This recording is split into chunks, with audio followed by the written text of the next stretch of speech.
Okay, Bismillahirrahmanirrahim. Assalamualaikum. So, hari ini kami ingin berbincang tentang case study of digital banking. Yang pertama sekali saya Muhammad Aidil bin Mustafa Kamal sebagai presenter pertama. Saya Nazilul Nazilul bin Muhammad, presenter kedua.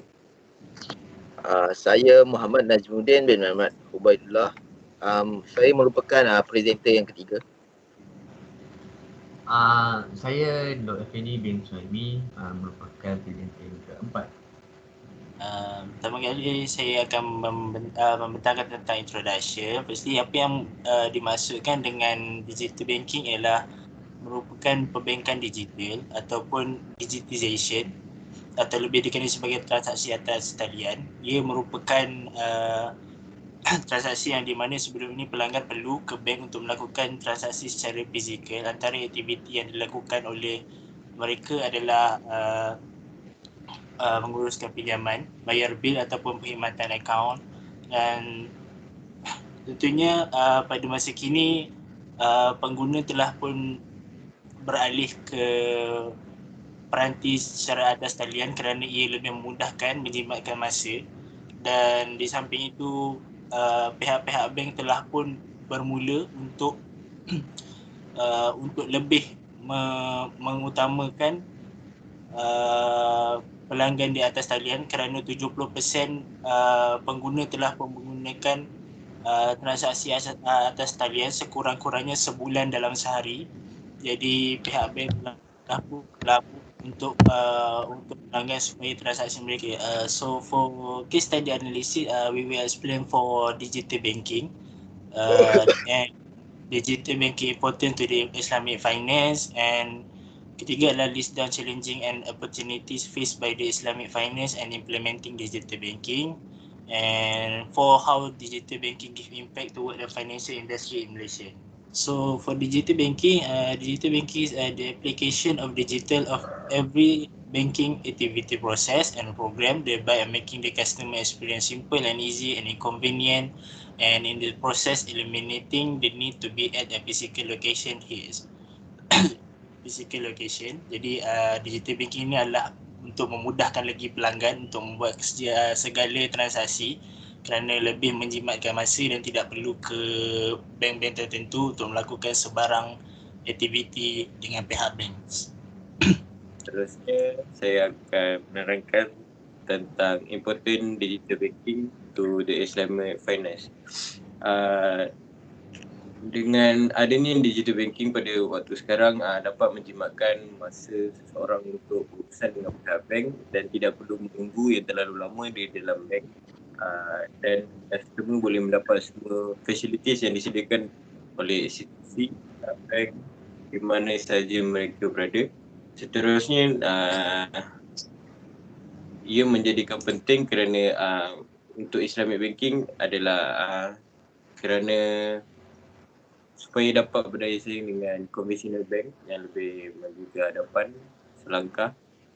So Islamic bank perlu mengikuti langkah-langkah tersebut untuk mampu berdaya saing dan tarik lebih ramai pelanggan menggunakannya. Seterusnya dengan ada digital banking seperti pembayaran bil lebih mudah menggunakan online banking, ataupun dia akan menjimatkan tenaga seseorang.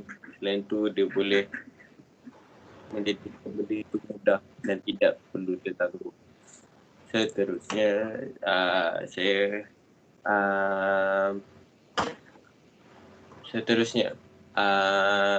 important digital banking ialah seperti menghantar wang. Customer tidak perlu pergi ke bank untuk menghantar wang kepada akaun. So dia boleh menggunakan digital banking yang daripada akaun to akaun lain dengan lebih jimat. So filing your income tax return.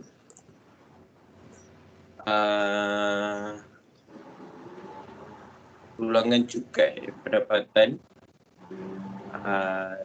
ataupun penyata kini dapat diisi dan pembayaran cukai berikutnya dapat dilakukan dalam perbaikan digital. Ini dapat mengurangkan sakit kepala lah untuk pekerja-pekerja untuk memfailkan penyata cukai. Seterusnya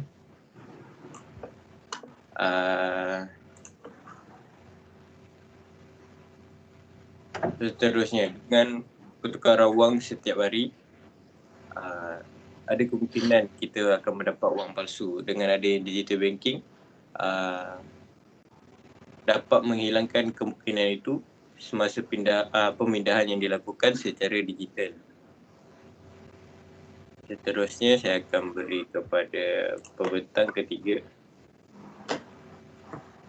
Okey, saya Muhammad Najmuddin. Saya akan menerangkan sedikit sebanyak mengenai cabaran dalam melaksanakan digital banking. Okey, pertamanya adalah security. Security ni apa yang kita boleh faham adalah tentang scammer.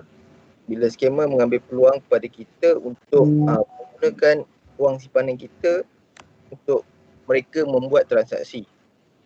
Jadi mereka akan menggunakan peluang dan akan membuat satu tipu helah dan akan memperdayakan seseorang. Okey. Seterusnya adalah halangan dalaman, iaitu daripada dari kalangan pekerja akan kurang pekerja dalam bidang IT dan perbankan kerana dunia kini menggunakan digital banking, just menggunakan telefon bimbit saja.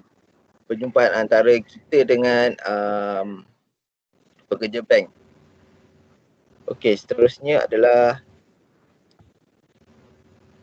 untuk membina atau membeli sistem perbankan.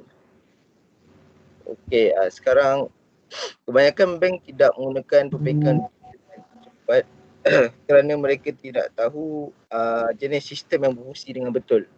Okay, ada yang lebih suka membeli sistem kerana mereka ingin bekerja dengan sistem yang telah diuji.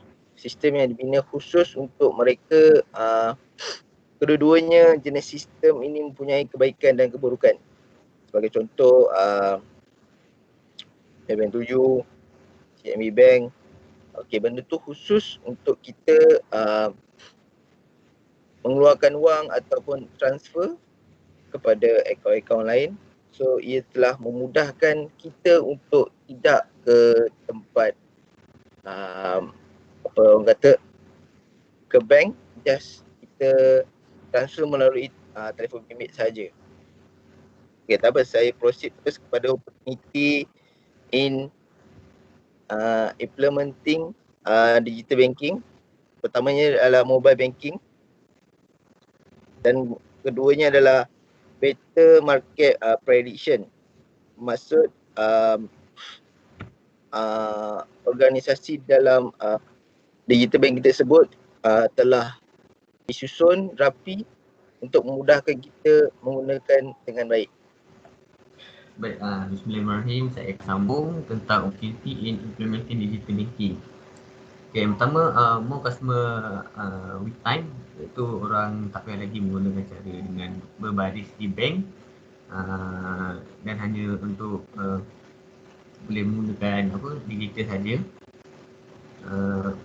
Seterusnya, more output, more profit, iaitu dia tidak mengira masa. Pelanggan boleh menggunakan bila masa saja untuk digital banking, boleh membuat pembelian jam talian dan juga menawar perkhidmatan kepada pelanggan seperti buat mail-in dan sebagainya. Seterusnya, opinion of digital banking to financial industry. Pada pendapat saya, semua orang perlu sedar bahawa transformasi digital adalah suatu keharusan untuk terus dan kemar maju dalam penggunaan digital. Walaupun semua orang tahu bahawa digital tidak menjamin kejayaan yang ukur masa depan terdapat begitu, banyak kes percubaan untuk macam yang membuatkan kegagalan dalam pendigitalan. Seterusnya tradisional, contoh tradisional bahawa ia tak memerlukan pembukaan pusat, walaupun digital boleh mengambil bahagian dalam rangkaian. Digital ni boleh membuat payment melalui internet dan sebagainya. Seterusnya,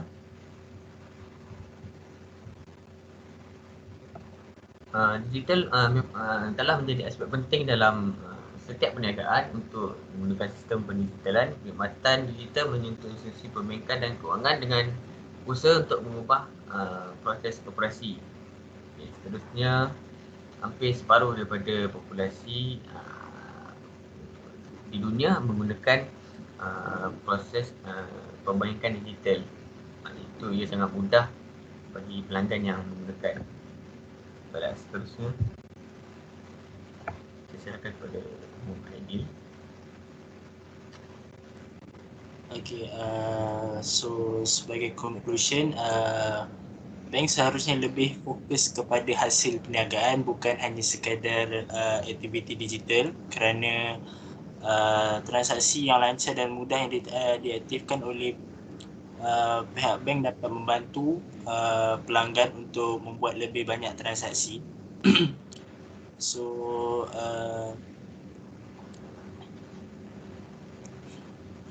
sajalah daripada kami. Sekian, terima kasih.